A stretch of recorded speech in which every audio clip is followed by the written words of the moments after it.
सर्वे भवन्तु सुखिनः सर्वे सन्तु निरामयाः सर्वे भद्राणि पश्यन्तु मां कश्चित् दुःखभाग् भवेत्। मित्रों नमस्कार। पिछले अंक में हम रसोई घर में पाए जाने वाले कुछ मसालों की बात कर रहे थे जिनका हमारी गृहिणियां अपने भोजनालय में भोजन तैयार करने के लिए प्रयोग किया करती हैं। इसीलिए यह विचार आया कि इन सब मसालों के रूप में प्रयोग किए जाने वाले द्रव्यों के बारे में बात किया जाए, उनके गुणधर्म की चर्चा की जाए। इसी क्रम में आज मैं 3 द्रव्यों की चर्चा करने वाला हूँ। इसमें 1 नंबर पर जायफल, दूसरे नंबर पर छोटी इलायची और तीसरे नंबर पर लौंग। 1 नंबर पर जैसा कि मैंने कहा था कि जायफल नाम से जाना जाता है, उसके गुणधर्म के बारे में जानेंगे। यह रसोई घर में पाया जाने वाला जायफल प्रकृति से स्वभाव से गर्म या उष्ण होता है। उष्ण होने के कारण यह गांठ संबंधी रोगों जैसे गांठ में सूजन होना, गांठ में दर्द होना, इसके लिए अत्यंत ही लाभकारी होता है। इस जायफल के बीज को और उसके फल समेत उसको पीस करके गर्मा गर्म लेप करने से गांठ की सूजन और उसका दर्द समाप्त होता है। इसके अतिरिक्त जायफल वह भोजन पचने, इसके अतिरिक्त भूख नहीं लगने, इसके अतिरिक्त गैस बनने, वायु विकार होने में जायफल का प्रयोग जो है, इसका नियमित प्रयोग वह भूख नहीं लगने, गैस बनने, भूख खाने की इच्छा नहीं होने, इसके कारण जो है यह जायफल जो है इन सभी रोगों में लाभकारी होता है। इसके अतिरिक्त जायफल का जैसा कि मैंने कहा, जायफल प्रकृति से गर्म होने के कारण यह सांस संबंधी रोगों, सर्दी, खांसी, नजला, जुकाम, इन सभी में जो है वह उष्ण प्रकृति का होने के कारण, गर्म स्वभाव का होने के कारण यह लाभकर होता है।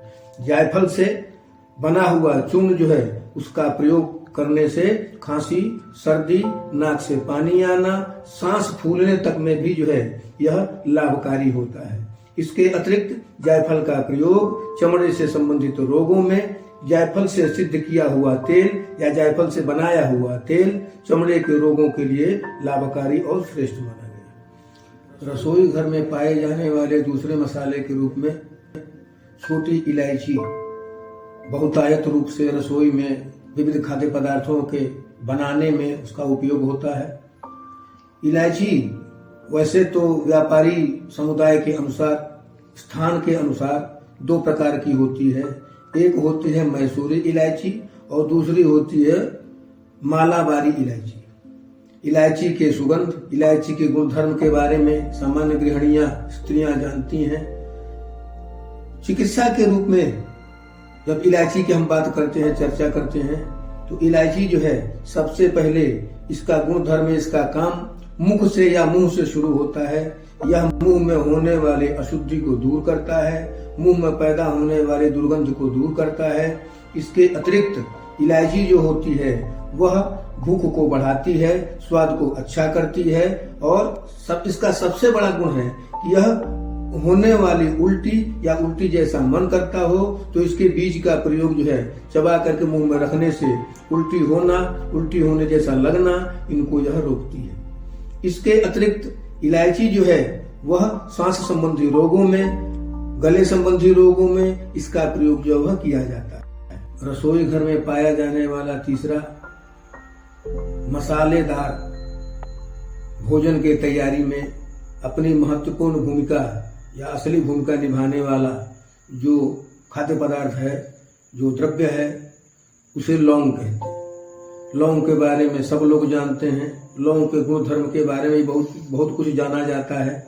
इसमें लौंग का जो सबसे बड़ा गुणधर्म होता है वह होता है कि दांत के रोगों में इसके पानी से कुल्ला करना, दांत के रोगों में इसको जो है इसके तेल को रखा जाता है रुई के फाहे के साथ।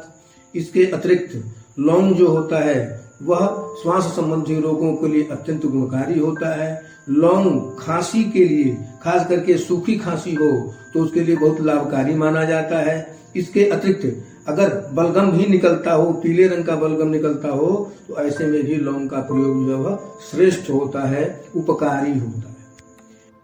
लौंग के बारे में दो बातें और। इसमें जो सबसे महत्वपूर्ण बात है वह है कि यह गांठ संबंधी रोगों जैसे गठिया, गांठ का सूजन होना, गांठ में दर्द होना, इसके अतिरिक्त कमर के दर्द, खास करके हमारी महिलाओं बहनों के लिए यह विशेष उपकारी है, विशेष उपयोगी है। इसके तेल के प्रयोग से, इसके तेल की मालिश से कमर का दर्द समाप्त होता है, गठिया समाप्त होती है। और एक बीमारी और होती है जिसे साइटिका कहते हैं, सियाटिका कहते हैं। साइटिका का दर्द जो है वह कमर से शुरू होकर के पैरों तक जाता है। ऐसे दर्द में भी इसके तेल की मालिश से अत्यंत लाभ होता है। इसके अतिरिक्त लौंग का प्रयोग, लौंग के चूर्ण का प्रयोग, उसके वटी गुटी का प्रयोग, खास करके गोली का प्रयोग जो होता है वह रोगियों के लिए, विशेष रूप से भूख न लगती हो, खाना न पचता हो, ऐसे रोगों के लिए लाभकारी होता है।